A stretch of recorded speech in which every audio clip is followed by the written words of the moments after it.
Sérgio, você acha que a maneira como acabou ficando no final atende à expectativa do setor para esse futuro que você mencionou? Sim. E outra coisa que eu gostaria que você também abordasse, né? Você já até falou um pouco isso na sua intervenção inicial, mas que você abordasse também, fizesse uma fala para aqueles que ainda acham que vai haver dificuldades para se adaptar. Né? Se você enxerga alguma dificuldade para se adaptar a essa nova legislação para as empresas, a fala que é muito usada, principalmente lá no plenário da Câmara, ali no final, a gente estava ali presente, houve essa fala, né? Que, porque as pequenas empresas do interior do país, né? Então eu gostaria que você fizesse uma fala em relação a isso, até para tranquilizar aí.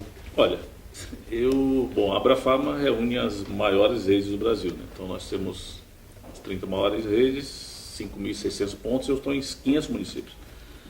Eu não tenho capacidade para falar acerca da pequena farmácia. Nem vou aqui defender se nós temos que ter menos farmácias ou não. Esse eu acho que é um outro debate. Claro. Mas, assim, esse é um típico negócio de pequenas margens. Então, você pega a Abrafarma, ao final, depois que você fatura 30 bilhões, essas redes todas juntas, e ao final você vai ter um lucro líquido de 2,5%. Empresas muitíssimo bem organizadas e grandes têm lucro de até 4%. Então, mas isso não é um privilégio brasileiro, um privilégio assim, do comércio mundial. Trabalha-se com poucas margens. A margem do medicamento hoje nos Estados Unidos é menos de 1%, 0,93%. E aí aí por isso que eles têm uma ampla linha de produtos para compensar a margem. Então, eu estou querendo dizer com isso que quanto menor for a empresa, mais dificuldade natural essa empresa terá para sobreviver num mercado que é um mercado de baixas margens e de grande competitividade. Então, isso não é uma questão que tem a ver com a lei. É uma questão que tem a ver com a maneira, o formato como o negócio é montado. E à medida que você cada vez mais compete em margem, né, em desconto, e há uma tendência de que no Brasil, havendo mais acesso, hoje, para você ter uma ideia, nos Estados Unidos, 80% da dispensação médica é de genérico, que deixa 1% de margem, ou menos. Então é um valor muito pequeno. Então, para você conseguir manter um estabelecimento que seja rentável ao mesmo tempo e mantenha todos os custos pagos, inclusive o salário do farmacêutico, que nos Estados Unidos é de 8 a 10 mil dólares mês, né? Você tem vendas muito maiores que as vendas brasileiras, você tem que enfrentar essa realidade comercial. Então há uma discussão, realmente há uma preocupação da pequena farmácia. E eu já tenho recebido, a minha caixa de e-mail já foi inundada desde semana passada, e do jeito que eu imaginava, né? Assim como a Abrafarma assumiu a frente do processo de negociação, e algumas vezes estavam sozinhos, né? Negociando em nome do setor, agora eu tenho que dar respostas para o setor.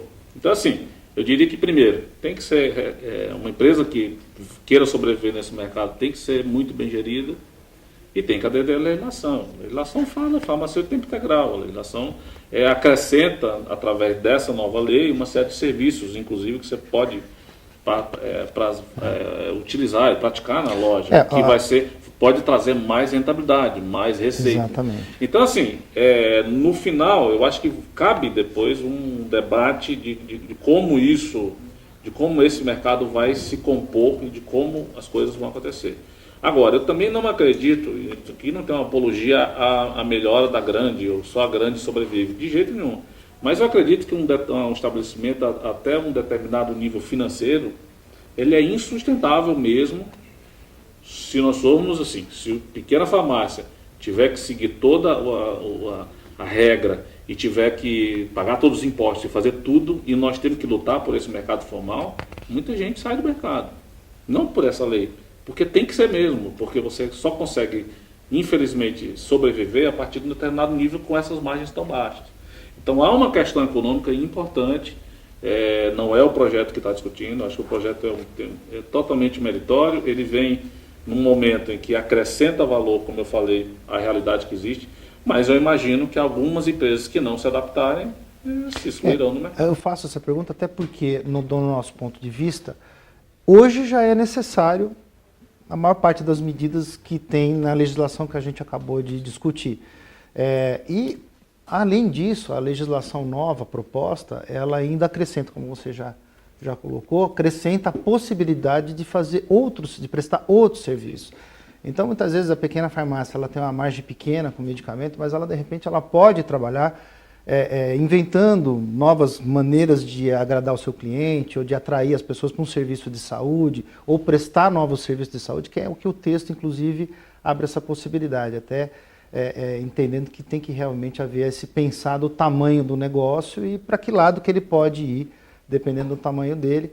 E também, de um outro lado, também desmanchar esse discurso fácil. Porque é o mesmo discurso da época que foi lançado o projeto lá atrás, em 94, quando lançou o projeto da Marlos Pinto, o discurso básico era esse.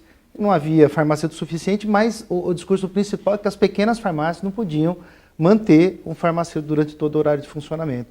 E a gente vê que isso hoje já não é a realidade do Brasil, mesmo nos lugares mais recônditos. Deixa eu colocar uma realidade, porque sai um pouco só da nossa discussão, mas tem a ver com a nossa discussão, que é o problema, se você pegar a estatística, né, da sobrevivência de pequenas empresas no Brasil, que abrem e fecham, né, mesmo o Sebrae, você vai ver que ela vai de 80% a 90%.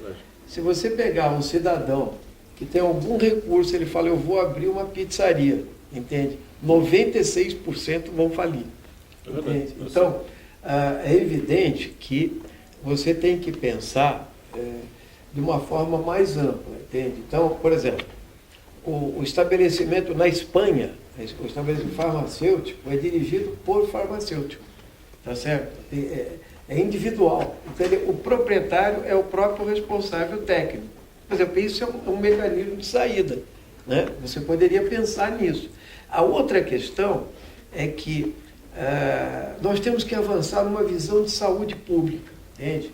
Quer dizer, se você tem um direito cidadão, o sujeito quer vender ao mesmo tempo outros produtos de empório, de armazém, ou de higiene, sei lá, dentro da farmácia, mas ele também quer vender medicamentos. Só que o medicamento, a farmácia, o objetivo central dela é servir a saúde pública e o medicamento é um insumo para a saúde, para a vida. Então, se você quiser qualificar esse atendimento, porque para vender um montão de outras coisas na farmácia, também o cidadão não concorre com o grande comércio, que hoje está nos grandes supermercados e em outros estabelecimentos comerciais complexos. Então, o que acontece é o seguinte, de um lado, você tem que ter assistência farmacêutica nas cidades pequenas, que esse também foi um grande debate nosso, né?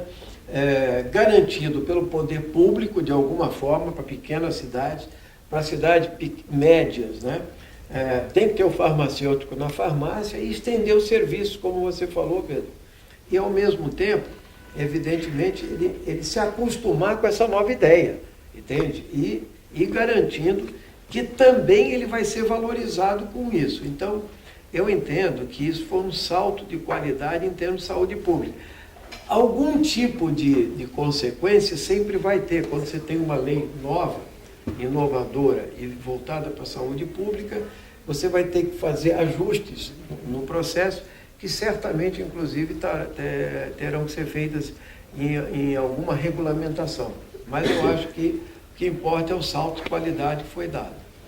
Quem acompanha, voltando aqui para a Europa, como o deputado citou, né, quem acompanha o fórum, por exemplo, as discussões que existem no Fórum Farmacêutico Europeu, vê que a farmácia hoje está passando por uma crise na Europa. Né? Se você pegar a Espanha, Portugal, Países Baixos, Turquia, né, tirando talvez a Alemanha, Suíça, Bélgica, os mais ricos, Inglaterra, a farmácia também se reinventa, começa a se reinventar. Por exemplo, nunca se imaginou que na Europa tivessem redes, hoje existem redes informais com mais de 4 mil lojas, farmacêuticos independentes que se juntaram, né, porque lá na grande maioria dos países existe redes informais, né, de cooperativas e até de promoção. Você vê o sul da Itália, as farmácias abrindo para farmácias, né? Estabelecimentos que vendem NIPs e uma série de outros produtos de conveniência, até alimentos frescos, você tem uma seção grande de frios. Ou seja, a farmácia ao longo do tempo ela vai se moldando eu diria que a farmácia é o estabelecimento mais próximo do cidadão em qualquer local do mundo. Se fizer uma pesquisa local, vai ver que a farmácia é o local mais próximo para tudo.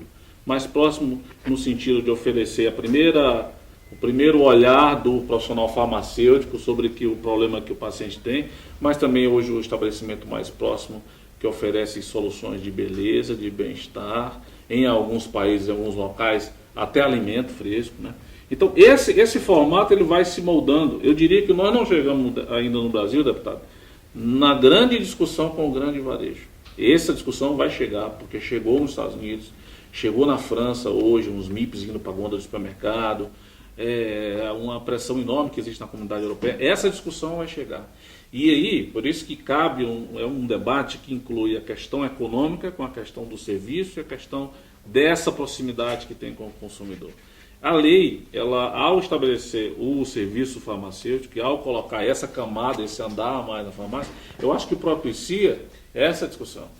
O ganho maior, como você bem colocou, a figura de linguagem muito boa, estava todo mundo, né, um lado contrário ao outro. Cada um eu acho que se a gente conseguir montar uma agenda comum, olhar para frente com esses olhares de para onde caminha esse estabelecimento, que tem que estar cada vez mais próximo do usuário, do consumidor, um papel auxiliar ao papel do sistema único, o que ele pode atender em termos de e até onde ele pode ir. Existe uma riqueza aí muito grande que outros países mais antigos, né, que já passaram por ondas como genérico, representa 80% da venda, passaram por outras ondas que nós não passamos ainda. A gente precisa ter um olhar mais à frente. Então a lei permite esse efeito colateral interessante.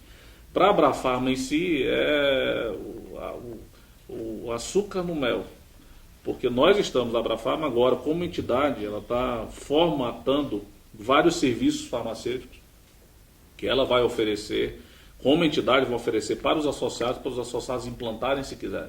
Então acabamos de fazer uma pesquisa de serviços farmacêuticos internos, do pouco que a gente faz, tem 8, a gente mapeou 18 serviços possíveis de serem implantados, a gente vai começar com 8, tem um professor, o professor Cassiano Correa está trabalhando com a gente no projeto, e a ideia é a gente oferecer isso. Nós vimos atrás de lutar com a Anvisa, né, e com o próprio Conselho Federal para a gente tentar ver uma parceria possível de baixar uma resolução possível. Agora a lei permite que seja feito isso. Então, quem diria, deputado, que o projeto extrapolaria a ideia inicial e as empresas se interessariam, né, o setor se interessaria, além dos farmacêuticos, né, os outros setores, né, o governo se interessaria pela proposta de mudança. Pois é, houve uma resistência muito grande, de uma maneira muito simples naquele primeiro momento, porque, na verdade, a implantação do Sistema Único Público de Saúde não foi feita no Brasil com propriedade ainda, nem com investimento. Essa é uma questão. A segunda é que o avanço dessa visão, inclusive de uma agência de vigilância sanitária, né? E também o fato de você ter a disponibilidade profissional dos farmacêuticos, porque o farmacêutico pode estar fundamentalmente em 3 vias, né? À frente da farmácia, né? No laboratório de análise ou na indústria. Mas vamos e venhamos que a farmácia é a casa do farmacêutico. 80% estão na farmácia. E ele tem que ocupar esse espaço, você entende? Que é dele. E isso valoriza a saúde, valoriza a profissão. É verdade que, inclusive, quem participou da negociação não foi só a Abrafarma, mas ou vocês estavam representando também os pequenos, que estiveram muito tempo na resistência ao projeto. Então, isso... E no final fecharam também um acordo para que o texto... Acordaram com sim, a BC Pharma teve na última. Teve na última, em todo o debate final. Então, também é irresistível essa visão de avanço da saúde pública, do direito de assistência farmacêutica e etc. Levando-se em consideração que, quando se faz um projeto, é evidente que nós não queremos diminuir emprego, nós queremos aumentar emprego. Nós queremos garantir desenvolvimento. Né? Agora, nós queremos garantir direitos e queremos garantir saúde pública. E eu acho que o projeto dá conta de ser um passo importante nessa direção. Queria agradecer muito a presença de vocês, né? Agradecer aí esse espaço para vocês conversarem, exporem aí a situação para os farmacêuticos e convidar todos aí a assistir os próximos programas do Encontro com o Presidente e a TV CRF. Muito obrigado a todos. O Senado Federal aprovou por unanimidade esse projeto de lei de iniciativa dos nossos farmacêuticos, que tem como objetivo prestar melhores serviços à nossa sociedade e principalmente ter esse estabelecimento como um estabelecimento voltado para a saúde pública. E esse reconhecimento é resultado do trabalho que essa categoria presta ao longo da sua história a nossas famílias.